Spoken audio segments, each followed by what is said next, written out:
We're going to do Parametric Equations Chapter 10. And we're going to deal with their slopes and just general things with the parametric equations. So let's start with something. If we have x equal to 4 cosine t and y equal to 5 sine t, the whole thing with parametric equations is you have one parameter here, which is t, and this parameter defines the x values and the y values. So let's first try to find, let's try to eliminate the parameter. So what we do for this place, we could solve for t and deal with inverse cosines and inverse sines, but that would take a long time. So let's just use a trig identity we know. We know sine of t squared plus cosine t squared equals 1. We also know that if we divide by 4, x divided by 4 equals cosine t, and then y divided by 5 equals sine t. So here, if we plug these in, we get x over 4 squared plus y over 5 squared equals 1, which is just x squared over 16 plus y squared over 25 equals 1. So this looks like an ellipse where the minor axis has a length of 4 or has a length of 8 with a with b equal to 4 and a is equal to 5. So it would look like this. And we know this, if we had to graph it, it would be clockwise because as you increase your radians, it goes around. So we'd have to put arrows basically saying it goes counterclockwise. It's going anti-clockwise. Now, let's try to find the slope of this. We know that dy dx equals dy dt over dx dt. Basically, this is how you find the slope of a parametric equation. So dy dt, if you integrate y, or take the derivative of y, it's 5 cosine t. And the derivative of x is 4 sine t.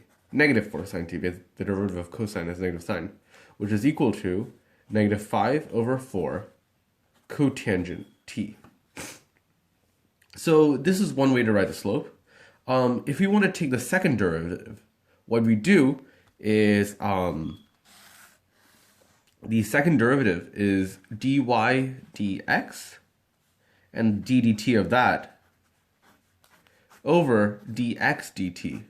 And this equals f double prime of x.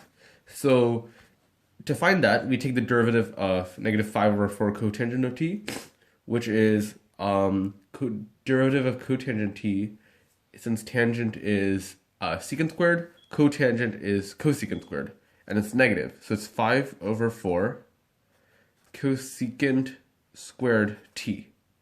And then that would be the derivative of dy dx. The derivative of dx dt is right here, negative 4 sine t.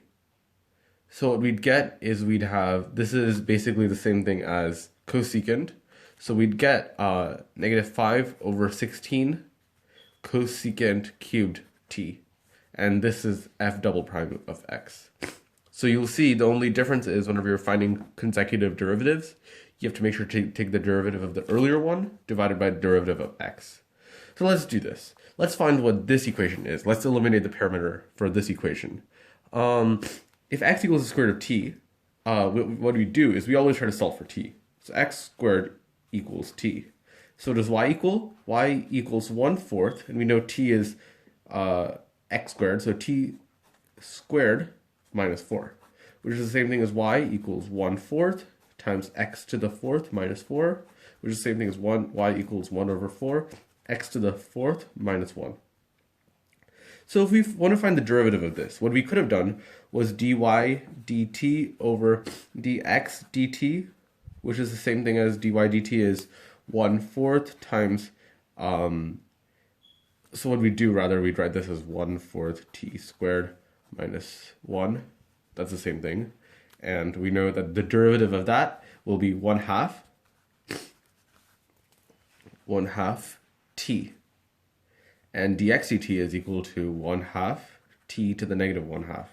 So this whole thing is equal to t to the 3/2. And you'll notice, what is t to the 3/2 equal to? We know that x equals the square root of t, so we know that t to the 3/2 will be equal to t to the 1/2 to the power of 3, so that's equal to x to the power of 3. So let's see what the derivative of dy dx is equal to. If this is y, dy dx is equal to x to the third, which you'll see x to the third equals x to the third. So we just proved that if you take the derivative using the parametric way and the derivative using eliminating the parameter, we get the same answer. We've proved each other. Okay, thank you.